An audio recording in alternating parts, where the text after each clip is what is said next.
డాక్టర్కి ఇంత అన్యాయం జరుగుతుంది ఏం చేయాలి? వల్ల సమాజానికి ఏం జరుగుతుంది? నా మీద పోయింది, మీరు ఎందుకు పోవాలి? నన్ను పంపించండి.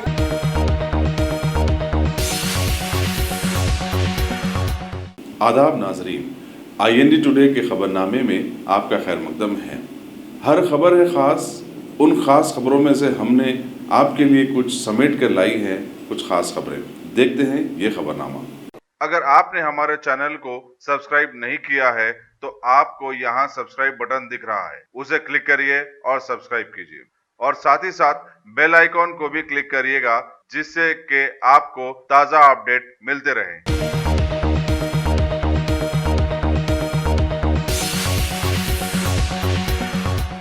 दिल्ली में मजलिस इत्तेहादुल मुस्लिमीन के इंचार्ज हातिम सेठ ने दिल्ली के असेंबली चुनाव में आम आदमी पार्टी की शानदार कामयाबी पर चीफ मिनिस्टर अरविंद केजरीवाल को मुबारकबाद दी। अपने एक बयान में उन्होंने कहा कि अब तक मजलिस पर इल्जाम लगाया जाता रहा कि वो कांग्रेस को हराने अपने उम्मीदवार खड़ा करती है, लेकिन अब बताया जाए कि दिल्ली में कांग्रेस का सफाया क्यों हुआ। उन्होंने बताया कि मजलिस ने एक हिकमत अमली के तहत दिल्ली में अपने उम्मीदवार खड़ा नहीं किए, चुनांचे केजरीवाल की कामयाबी की राह और भी आसान हो गई। अस्सलामुअलैकुम। आज 11 फरवरी दिल्ली इलेक्शंस का रिजल्ट आया है। उसके बीच उस सिलसिले में आपके बीच आने का मौका मिला है। मैं मजलिस इत्तेहादुल मुस्लिमीन की जानिब से दिल्ली इंचार्ज मोहम्मद अब्दुल हकीम सेठ, ये अवाम का जो फैसला हुआ है अरविंद केजरीवाल को एक फिर से 5 साल के लिए इख्तियार दी है, मैं अवाम का शुक्रिया अदा करता हूं और मजलिस इत्तेहादुल मुस्लिमीन की तरफ से अरविंद केजरीवाल और आम आदमी पार्टी के कारकुनों को और दिल्ली अवाम को इसको मुबारकबाद देता हूं। कई हमेशा सवाल उठते थे कि मजलिस इत्तेहादुल मुस्लिमीन जहां कहीं भी लड़ती है वहां से फिरका ताकतों को फायदा होता है। आज क्या हुआ? कांग्रेस का हाल जीरो पे सिमट गए हैं। यही कांग्रेस महाराष्ट्र के इलेक्शन के अंदर बार बार मजलिस के ऊपर तनकीद करती थी कि मजलिस इत्तेहादुल मुस्लिमीन जहां कहीं भी लड़ती है वहां पर बीजेपी का फायदा होता है। आज क्या हुआ? मजलिस इत्तेहादुल मुस्लिमीन दिल्ली से इलेक्शन नहीं लड़ी, मगर ये सोचने की बात है, अवाम को सोचने की बात है कि मजलिस इत्तेहादुल मुस्लिमीन की दूरअंदेशी है।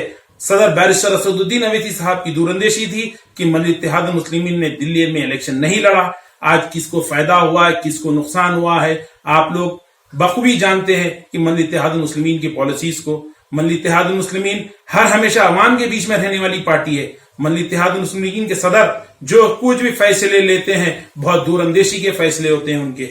मैं अरविंद केजरीवाल को, आम आदमी पार्टी को बहुत बहुत मुबारकबाद देता हूं और दिल्ली की अवाम को मुबारकबाद देता हूं। एक सेकुलर जमात, एक सेकुलर पार्टी को दिल्ली में खड़ा किए हैं। मजलिस इत्तेहादुल मुस्लिमीन हर हमेशा, मजलिस इत्तेहादुल मुस्लिमीन के सदर हमेशा बोलते हैं कि एक रुख जो है ना कांग्रेस का है, एक चिट्टा कांग्रेस, एक चिट्टा बीजेपी। आप देख सकते हैं मजलिस ने क्या नहीं किया। आज हिंदुस्तान के अंदर आखिर कहीं से भी आवाज उठती है तो मजलिस इत्तेहादुल मुस्लिमीन के सदर बैरिस्टर असदुद्दीन अवैसी साहब अवाम के साथ खड़े होते हैं। बहुत बहुत शुक्रिया। अस्सलाम वालेकुम। मैं पुरखुलूस दिल्ली की अवाम का बेहद शुक्रिया अदा करता हूं मजलिस इत्तेहादुल मुस्लिमीन की जानिब से। साथ ही साथ मैं अरविंद केजरीवाल साहब का भी शुक्रिया मुबारकबाद देता हूं, जिन्होंने आज दिल्ली के अंदर एक बेहतरीन जो है ना हुकूमत जो 5 साल उन्होंने किया है उसका फिर रिप्लिका जो है ना आने वाले 5 साल के अंदर मैं समझता हूं कि अवाम के जो वादे किए उसके ऊपर खरे उतरेंगे। साथ ही साथ आज दिल्ली की अवाम जितने माइनॉरिटीज भाई है, आज हिंदू, मुसलमान, सिख, ईसाई जो ने आम आदमी पार्टी को वोट किया है, मैं उनका भी शुक्रिया अदा करता हूं। मजलिस इत्तेहादुल मुस्लिमीन हर हमेशा आप लोगों के बीच के रहने वाली जमात का नाम मजलिस इत्तेहादुल मुस्लिमीन है। बहुत बहुत शुक्रिया आप तमाम दिल्ली के अवाम को। और इंशाअल्लाह ताला ये बात मैं इलेक्शन से पहले भी कह चुका हूं, आने वाले 2022 के अंदर एमसीडी इलेक्शन के अंदर मजलिस इत्तेहादुल मुस्लिमीन अपना परचम दिल्ली के अंदर लहराएंगी। बहुत बहुत शुक्रिया। अस्सलाम वालेकुम।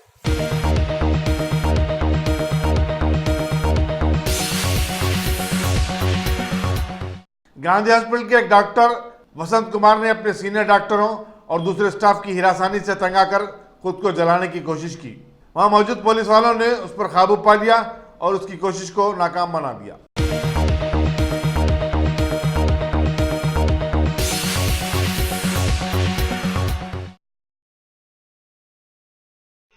काम बच्चों के सामने बच्चों के बाप की इज्जत करना, और बाप का काम है बच्चों के सामने बच्चों की माँ की इज्जत करना।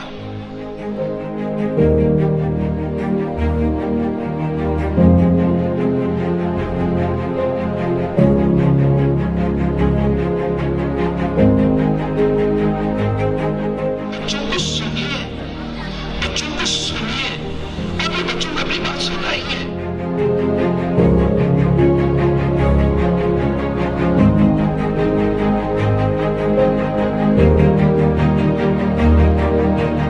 आपको चाहिए कि बच्चों को अच्छी चीजों की तरफ उनकी रुझान को पैदा करें, उनकी सोच को पैदा करें, ताकि वो उस लेवल पे पहुंच सके, उस मियार को छू सके, और वो उस ऐसे बन सके जैसी सोच आप उनके अंदर पैदा कर रहे हैं, जैसा आप उनके बारे में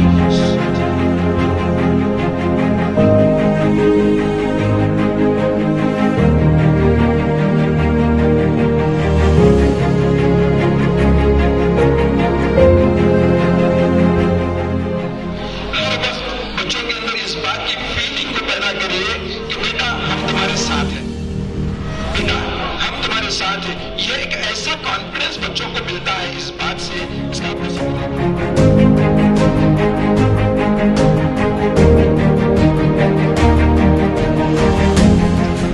अंधेरों से मत डराइए, उनके अंदर कॉन्फिडेंस पैदा करें। बेटा अंधेरा है लेकिन कुछ नहीं होता, अल्लाह तुम्हारे साथ है।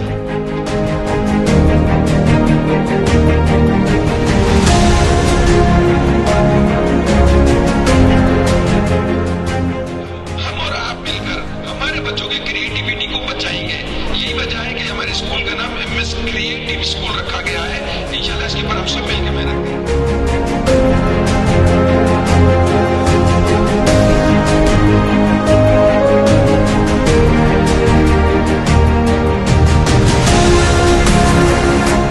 हमारी ये जो मुस्तकबिल के नौजवान जो आज आपके फोटो में बैठे हुए हैं, ये आगे जाके हम सब के लिए और उम्मत के लिए, कौम के लिए और पूरी इंसानियत के लिए फायदेमंद बनना है, और ये बनने के लिए काबिल है, ये बनने के लिए ही पैदा हुए हैं। इनके बनने के अंदर अगर कोई रुकावट है तो वो आप है और मैं हूं। तो आप और मैं मिलके इनके रास्ते से हटेंगे, इनको आगे बढ़ने देंगे। जज़ाकल्लाहु खैर। अस्सलामु अलैकुम व रहमतुल्लाहि व बरकातहू।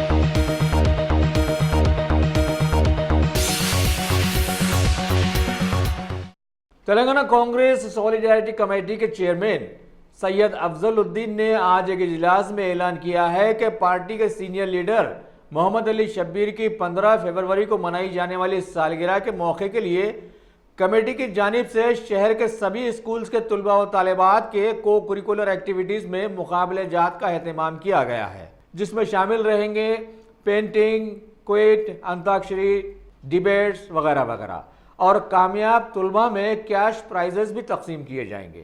उनकी खिदमत के एतराफ़ के सिलसिले में गांधी भवन प्रकाशम हॉल में दोनों मदारिस के मुख्तलिफ कॉलेजेस के तलबा और तालिबात मुख्तलिफ मुकाबलेजात, तहरीरी तकरीर मुकाबलेजात, अंताक्षरी आज इख्तिताम अमल में आया है। कल मेहंदी डिज़ाइनिंग और क्विज के मुकाबलेजात होंगे।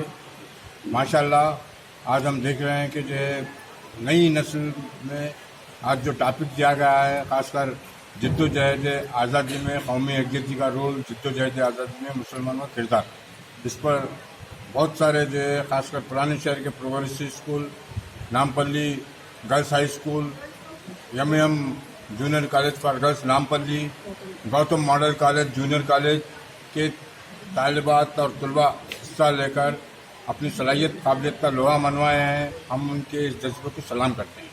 साथ ही साथ क्योंकि मोहम्मद अली शब्बीर साहब जिनकी देरी न खिदमत बिला लिहाज मज़हब, मिलत, नस्ल, रंग, कौमियत काबिल कदर और नाकाबिल फरामोश हैं।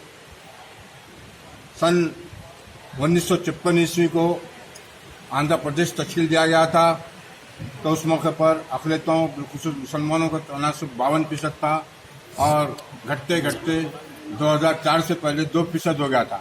मोहम्मद अली शब्बीर साहब और उनके मुतालिकीन की दूरबीनी फिरासत, ज़ियानत और तदब्बुर को हम सलाम करते हैं कि वही राजशेखर साहब जो CLP लीडर थे,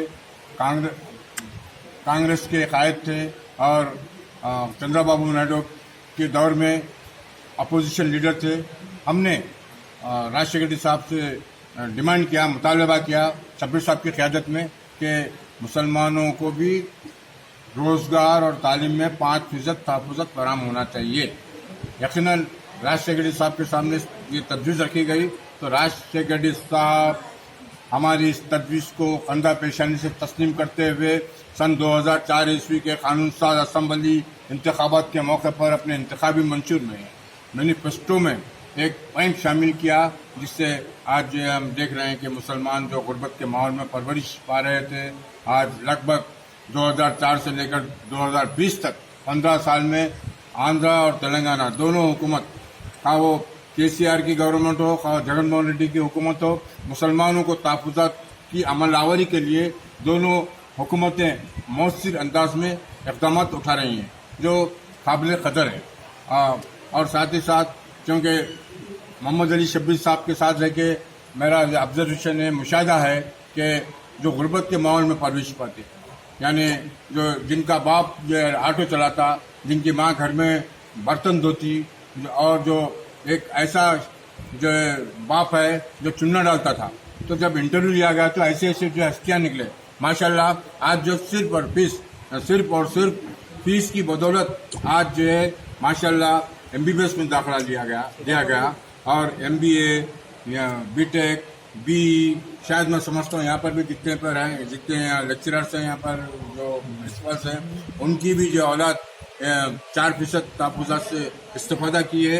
एक मुसलमा हमारे हम जो है कल 12 तारीख को इसी प्रकाशम हॉल में मोहम्मद अली शब्बीर साहब की सालगिरह की खुशी में हम क्विज और मेहंदी डिजाइनिंग का मुकाबले के अलावा कौमी एकजुटती पर मबनी ड्रामों का भी हम एहतमाम कर रहे हैं माशाल्लाह। इसमें भी क्योंकि आज जो है तकरीबन 700 से 800 दोनों शहरों के अवार्ड्स दिए जाएंगे, मोहम्मद डेज दिए जाएंगे, फर्स्ट, सेकंड, थर्ड।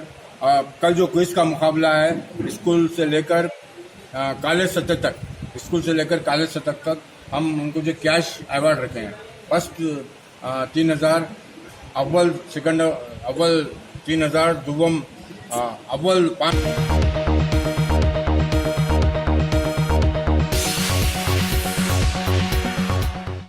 तेलंगाना के CM के चंद्रशेखर राव ने हुकूमत के प्रगति भवन में आज बुलाए गए एक जायजा इजलास में रियासत के जिला कलेक्टर्स, कई वज़रा और कई आला सतही अहदेदारों को मुखातिब करते हुए उन्हें पाबंद किया कि जमहूरी मुल्क में हुकूमत का फरीज़ा है कि वो हुकूमत की सारी स्कीम्स को आवाम तक पहुंचाते हुए उसकी निगरानी भी करें। इन्होंने आगे बतलाया कि हुकूमत ने कई सब्जेक्ट एक्सपर्ट्स और लेजिस्लेचर से गहराई से मुशावरत के बाद बहुत सारे नए लॉज और रिफॉर्म्स को मुतारिफ करवाया है और संजीदगी से उन्हें बरवकार लाते हुए हुकूमत को आवाम का एतमाद बहाल करवाना है। इन्होंने आगे बतलाया कि हुकूमत ने कई सब्जेक्ट एक्सपर्ट्स और लेजिस्लेचर से गहराई से मुशावरत के बाद बहुत सारे नए लॉज और रिफॉर्म्स को मुतारिफ करवाया है और संजीदगी से उन्हें बरवकार लाते हुए हुकूमत को आवाम का एतमाद दोबारा बहाल करवाना है, ताकि हुकूमत का ही नहीं बल्कि इंसानियत का नाम और सर ऊंचा हो सके।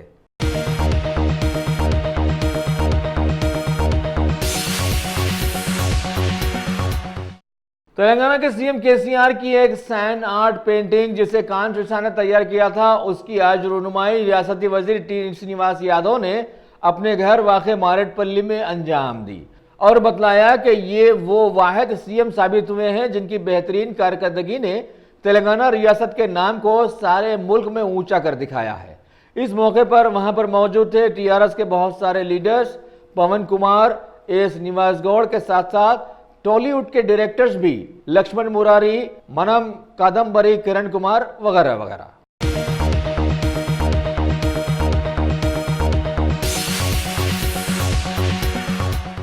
शहर हैदराबाद की commissionerate task force central zone team के लोगों ने आज एक इत्तला पर कार्रवाई करते हुए नल्लाकुंटा इलाके के स्ट्रीट नंबर 4 में वाक़े एक घर पर धावा किया और ताश के पत्तों की गैर कानूनी गेम में मसरूफ 8 लोगों को गिरफ्तार कर लिया और वहां से 35,500 रुपये की नकद रकम, 8 ताश के पत्तों की गड्डियां और 9 मोबाइल्स को जब्त करते हुए सभी को चिक्कड़पल्ली पुलिस के हवाले कर दिया। ये धावा DCP task force P Radhakishan Rao की सरकर्दगी में इंस्पेक्टर एमएस जावेद ने अपने स्टाफ के हमरा किया।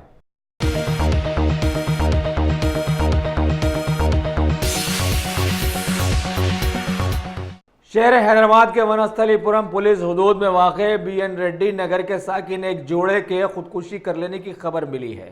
वेंकट और निकिता नामी इस जोड़े ने एक खुदकुशी नोट लिखकर अपने घर में ही फांसी पर लटककर अपनी जानें गंवा दी हैं।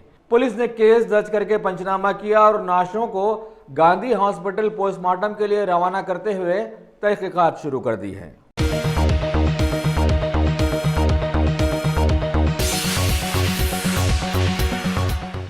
हमारे मुआशरे में एक बात मशहूर है कि मोहब्बत और जंग में सब कुछ जायज़ है।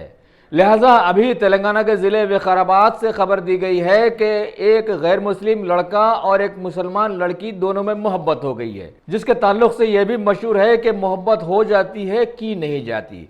लिहाजा मोहब्बत में लड़के ने मजहब तब्दील कर लिया और 8 माह की ट्रेनिंग के बाद वो दाढ़ीदार पक्का मुसलमान बन गया। लेकिन दिल का मामला भी बड़ा अजीब और गरीब साबित हुआ है। अब लड़की ने उससे शादी से इनकार कर दिया और बात का बतंगड़ बन गया। अभी ये मामला ह्यूमन राइट्स की सुनवाई में आ गया है, लेकिन ये भी जहन में रखना ज़रूरी है कि दिलों के मिलाप का नाम शादी है। इसमें ज़बरदस्ती ख़तई नहीं की जा सकती। तू नहीं और सही, और नहीं और सही, है ना। అంటే మతం మారితే పెళ్లి మీ కుటుంబ సభ్యులు చెప్పారని అని చెప్తున్నారు. కాదు, కుటుంబ సభ్యులు చెప్పలేదు, ఎవరు అసలు నాకు పేరెంట్స్ నుంచి ఎక్కడి నుంచి టార్చర్ లేదు. ఏదైనా ఉంటే వాడి మీదనే, అంటే ఎక్కడి నుంచి లేదు. నాకు వాడు ఒక్కడే పెద్ద నా లైఫ్ లో. మీకు ఎలా పరిచయం మేడం? అతను అన్ని చెప్పి ఉన్నాడు కదా, అవన్నీ వాస్తవం కాదు. మా పేరెంట్స్ కొట్టినారని, వాడు అని వీడు అని, నాకు వాడి గురించి అంతా అర్థం అయిపోయింది. ఆ తర్వాత నేను మా ఇంట్లో చెప్పి నాకు వీడు ఇలా చేస్తున్నాడు అంటే, నేను 3 years నా గ్రాడ్యుయేషన్ ఇలా నా స్టడీస్ ఆపొద్దు, నేను అది అయిపోయిన తర్వాత చెప్పాలి అని, ఇది అయిపోయిన తర్వాత నేను చెప్పేసినాను ఇంట్లో. అయితే మా ఇంట్లో వాళ్ళు అతనికి మంచిగా పద్ధతితో చెప్పినారు, కొట్టడం అవన్నీ చేయలేదు. నన్ను బ్లాక్మెయిల్ చేయడం, నా మీద ఇలా అబద్ధాలు చెప్పడంతో పాటు మా ఫ్యామిలీని కూడా మధ్యలో తెచ్చినాడు. అబ్బాయికి పేరు మీరే పెట్టారనేది అబ్బాయి చెప్తున్నటువంటి మాట వాస్తవం? లేదు, అది వాస్తవం కాదు. అతను మతం మార్చుకుంటే పెళ్లి చేసుకోవడం ఏంటి? మతం మారడం మన మనసుతో ఉంటది. నేను చెప్తే మారడానికి ఏముంది? వాడు చెప్తే నేను మారినా వాడి మతంలో? నన్ను మొత్తం మోసం చేసేస్తున్నాడు. లేదు, మా డాడీ కొంచెం చాలా తాగుతారు. ఆ తాగేదాన్ని ఐ మీన్ వీక్నెస్ తను తెలుసుకున్నాడు. అందరి వీక్నెస్ తెలుసుకున్నాడు వాడు. తెలుసుకొని మా డాడీని కూడా అతని వైపు చేసుకొని తాగించి అది ఇది చేసి ఏదోలా చెప్పించుకున్నాడు. అది మా డాడీ రికార్డింగ్లో కూడా మీరు చూడండి ఒకసారి, వాళ్ళు ఒప్పుకుంటారు అని చెప్పినారు. కానీ నా కూతురు అది ఇది అని చెప్పలేదు. అంటే వాడు ఒక ఏమంటారు ఫ్రౌడ్గా మాట్లాడి మా డాడీతో అలా చెప్పించుకున్నాడు. ఇబ్బంది పెట్టడం చేసుకోవాలి లేదు, అదంతా దాంట్లో 50% కూడా కరెక్ట్ లేదు దాంట్లో. వాడు నన్ను బయటికి నా సెల్ఫ్ రెస్పెక్ట్ నాకు ఉండదా? నేను బయటికి వెళ్ళాలా వద్దా? అలా చేసి పెట్టేస్తున్నాడు వాడు నాకు. నేను ఎలా ఉండాలి ఇప్పుడు సొసైటీలో? అయితే నా కోసం మతం మారడంలో ఎవరి కోసం అని ఉండదు, మన మనసులో ఉండాలి అది ఎవరి కోసం చేయాలి అని. ఇప్పుడు మీరు ఫైనల్ గా ఏం చెప్పారు? లాస్ట్ ఇయర్ 2 years ముందే చెప్పేసినాను నేను, నాకు అస్సలు అవసరం లేదు నువ్వు అని. కానీ మళ్ళీ నా ఫ్యామిలీ వెంట పడుతున్నాడు. ఏదైనా నా ఫ్యామిలీకి కూడా ఏదైనా అయితే కారణం వాడే అయి ఉండాలి. కంపల్సరీ వాడే అవుతాడు. నాకు ఏదైనా అయితే వాడే కారణం. లేదు, చేయలేదు. వాడి టార్చర్స్ కోసం వాడి టార్చర్స్ మెయిన్. నా స్టడీస్ ఇంకా మెయిన్. అది నా మోటో. నా స్టడీస్ నేను కంప్లీట్ చేయాలి, ఆ తర్వాత ఇంట్లో చెప్పాలి అని. అంటే మీ ఇంట్లో నిన్ను ఇబ్బంది పెడుతున్నారని, మిమ్మల్ని కావాలని? నేను ఇప్పుడు వాడు కావాలంటే నన్ను వాడిని ఇచ్చేస్తారు. అది నా మీద నమ్మకం. నేను మా అడ్వకేట్కి ఇచ్చిన, ఇంకా నేను అవి మళ్ళీ మీడియా ముందు పెట్టడం ఇవన్నీ చేయొద్దనుకుంటున్నాను. నువ్వే చాలా ఇబ్బంది పెట్టినావు అని చెప్పేసి కంప్లీట్గా అబద్ధం చెప్తుంది సార్. ఒకవేళ నేను క్లియర్గా ఇప్పుడు లైవ్లో చెప్తున్నా, షాదన్ కాలేజ్ దగ్గరికి వెళ్ళి మీరు ఎంక్వైరీ చేసుకోవచ్చు. నేను చదువుకున్న వికాస్ కాలేజ్లో మీరు అడగచ్చు, ధర్మదినం స్కూల్లో అడగచ్చు, మా వికారాబాద్లో అలా కూడా ఏరియాకి వచ్చి మన చుట్టుపక్కల వాళ్ళకి అడగచ్చు. తను మా ఇంటికి ఎన్నిసార్లు వచ్చింది, ఎన్నిసార్లు మాతో మా ఫ్యామిలీ వాళ్ళతో మాట్లాడింది, తర్వాత నా ఫ్రెండ్స్ వాళ్ళకి మీరు అడగచ్చు. నాది ఇప్పుడు లైవ్లో అందరికీ చెప్తున్నా, Muhammad1999 ఇది నా జీమెయిల్ ఐడి. దీంట్లో దాదాపు 2000 ఫొటోస్ ఉంటాయి. మీకు ఎవరికైనా హ్యాక్ చేసేది వస్తే మీరు హ్యాక్ చేసుకోవచ్చు, నాది మీరు చూసుకోవచ్చు. దాని జీమెయిల్ ఐడి పాస్వర్డ్ గిట్ట వాళ్ళ మామనే మొత్తం మార్చుకున్నాడు దానికి కంప్లీట్గా. అది వాళ్ళు నా ప్రూఫ్స్ అన్నీ వాళ్ళ దగ్గర పెట్టుకున్నారు. ఇవి అని కాదు, ఇంకా చాలా ఉన్నాయి. నేను తీయాలి.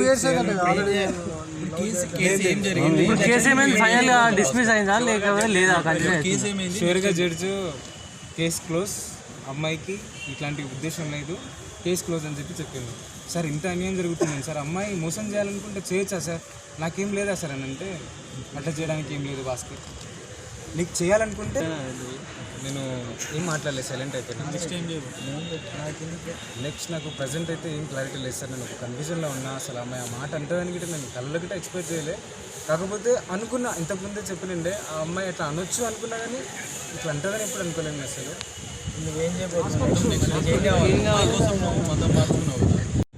కానీ ఇస్లాంని మాత్రం నేను వదలను. ప్రాఫిట్ ముహమ్మద్ సల్లల్లాహు అలైహి వసల్లం ఆయననే నా ప్రవక్త, ఆయననే నా మార్గదర్శి. ఆయన త్రోవలోనే వెళ్ళిపోతా. ఇంకా వాళ్ళు నా పైన రివెంజ్ తీసుకోవాలని, చంపాలని వాళ్ళ మామయ్యలు ప్రయత్నిస్తే చేసుకోవచ్చు. నా నుంచి అయితే నేను వాళ్ళకి ఇంకా ఎట్లాంటి ఇబ్బంది చేయను. కనీసం వాళ్ళ పైన నేను ఇంకా వెళ్ళి కంప్లైంట్ గిట్టి ఇవ్వద్దు అనుకుంటున్నా. నా వేళ నేను వెళ్ళిపోతాను. ప్రేమ కోసం మతం మార్చుకునే వాళ్ళకు నువ్వేమన్నా మెసేజ్ గెలుస్తామా ఓడతామా అన్నది ఫస్ట్ పక్కన పెట్టిన. అమ్మాయికి ఇచ్చిన మాట కోసం తనని మోసం చేయొద్దు. ఉంది సార్, ఇప్పుడు నార్మల్గా ఒక మాట చెప్తున్నా. నార్మల్గా అంటే నేను ఇస్లాం కబూల్ చేయకుండా ఒక నార్మల్ నా రిలీజన్ ఉన్నప్పుడు ఒక 3 months 4 months 5 months తర్వాత అంతకంటే మంచి అమ్మాయి కనిపిస్తారని అట్లా అయిపోతుందోనేమో. కానీ ఇస్లాం కబూల్ చేసిన తర్వాత నాకు తల్లి అంటే ఏంది, ఒక ఆడపిల్ల పైన ఏందో నాకు క్లియర్గా అర్థమైంది. ఎట్టి పరిస్థితుల్లో ప్రేమించిన అమ్మాయిని మోసం చేయొద్దు, ఒక ఆడపిల్ల నాకు చేయొద్దు. మా ఇద్దరి మధ్యలో ఏమేం జరిగిందో నాకు తెలుసు. చేయొద్దు అనుకుని నేను కంప్లీట్గా మూవ్ అయినా. ఇంకా లవర్స్కి చెప్తుంది అంటే ప్రేమికులకు వాళ్ళకి చెప్తుంది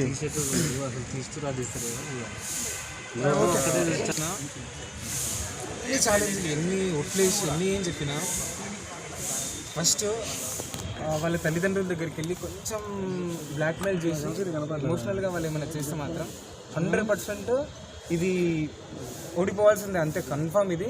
ఎందుకంటే ఈ విషయంలో కొన్ని వేల సార్లు నేను మా అమ్మాయితో నేను డిస్కస్ చేసిన.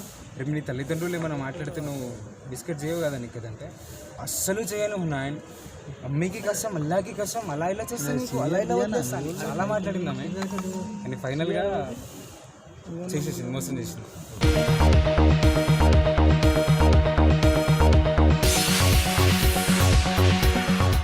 A1 टाउनशिप की एक और नई पेशकश। जहांगीर पीर दरगाह से 2 किलोमीटर पहले मल्टीनेशनल कंपनीज के करीब, जो कि बिल्कुल आबादी से लगा हुआ, बेंगलोर हाईवे से सिर्फ 5.5 किलोमीटर, बीटी रोड से लगा हुआ, तमाम डेवलपमेंट के साथ 5,50,000 में 100 गज का प्लॉट। A1 टाउनशिप में आपका ये छोटा सा इन्वेस्टमेंट आपका और आपके बच्चों का मुस्तकबिल बदल सकता है। आज ही तशरीफ लाएं और A1 टाउनशिप के इस प्रोजेक्ट से फायदा उठाएं। Office at pillar number 235 opposite fisheries department, Rajendra Nagar, Hyderabad.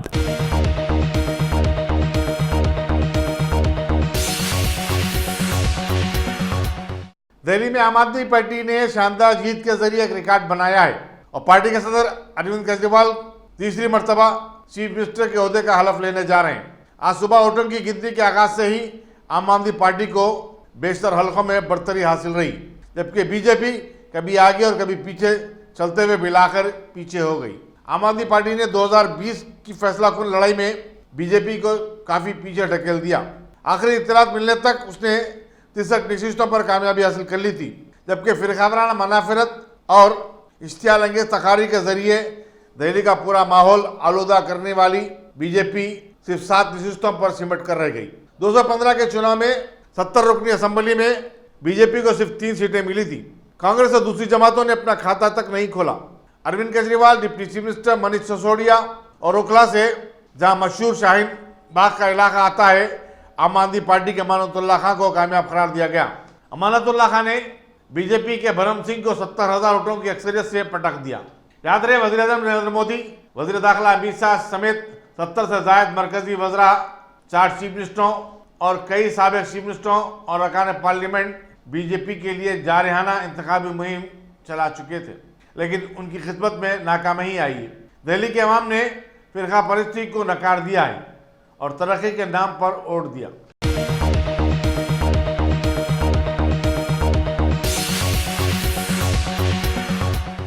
Delhi assembly इंतखाबात में आम आदमी पार्टी की शानदार कामयाबी पर तबसरा करते हुए पार्टी के रुकने पार्लियामेंट संजय सिंह ने कहा कि दिल्ली के अवाम ने अपने एक सपूत को खत्ते एतमाद दिया है और ये हिंदुस्तान की जीत है। उन्होंने कहा कि बीजेपी ने ताकत, दौलत और नफरत का प्रचार सब कुछ इस्तेमाल किया, लेकिन इसके बजाय दिल्ली के अवाम ने अपने बेटे अरविंद केजरीवाल को चुना है।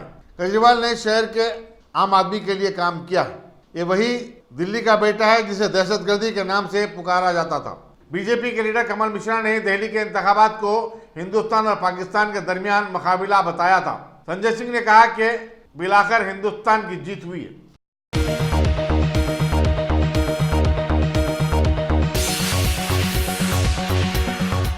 दिल्ली की 70 रुकनी असेंबली के लिए इस मरतबा 5 मुस्लिम उम्मीदवार मुंतखब होकर आए हैं और इन तमाम 5 का ताल्लुक आम आदमी पार्टी से है। असेंबली हल्के मुस्तफाबाद से हाजी यूनुस, ओखला से अमानतुल्लाह खान, माटिया महल से शुएब इकबाल, बली मरान से इमरान हुसैन और सीलमपुर से अब्दुल रहमान मुंतखब करार दिए गए।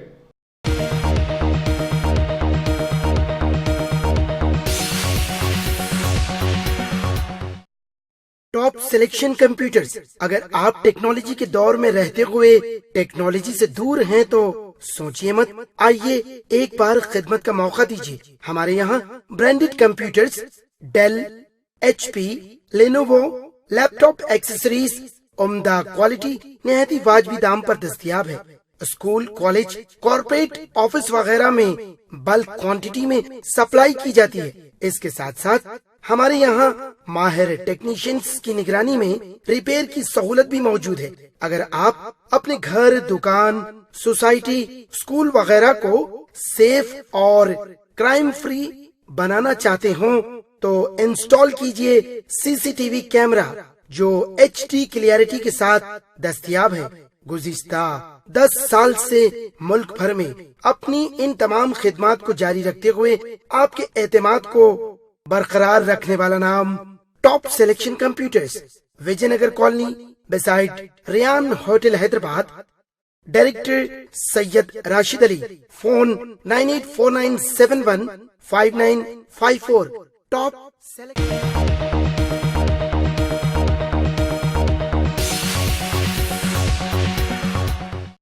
बीजेपी के कौमी सदर जयप्रकाश नड्डा ने कहा है कि उनकी पार्टी दिल्ली के अवाम के फैसले को तस्लीम करती है और वो असेंबली में एक तामीरी अपोजिशन का रोल अदा करेगी। असेंबली चुनाव में कामयाबी पर आम आदमी पार्टी के सरबराह अरविंद केजरीवाल को मुबारकबाद देते हुए उन्होंने तवक्को जाहिर की कि आम आदमी पार्टी की हुकूमत कौमी दारुल हुकूमत की हमजती तरक्की के लिए काम करेगी। उन्होंने पार्टी की कामयाबी के लिए रात दिन एक करके मुहिम में हिस्सा लेने वाले पार्टी कारकुनों से इज़हार तशक्कुर भी किया, हालांकि सारी कोशिशें नाकाम साबित हुई।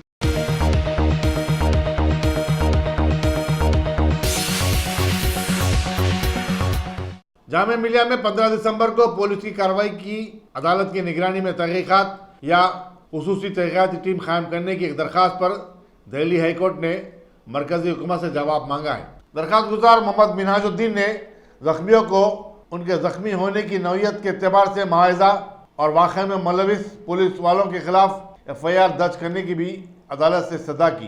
दरख्वास्त गुजार ने कहा कि जख्मियों के इलाज और मुआलजे के सारे खर्चात हुक्काम बर्दाश्त करें और जख्मियों को उनकी काबिलियत के एतबार से मुलाजमत भी दी जानी चाहिए।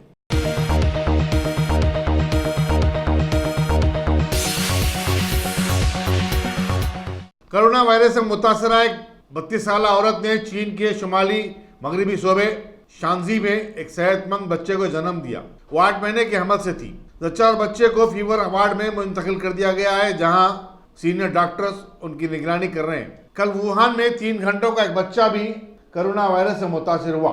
इसी दौरान चीन में इस मुहल्लिक मर्ज से मरने वालों की तादाद 1016 हो गई है, जबकि 46,000 अफराद के कोरोना वायरस से मुतासिर होने की तौसीक हुई है।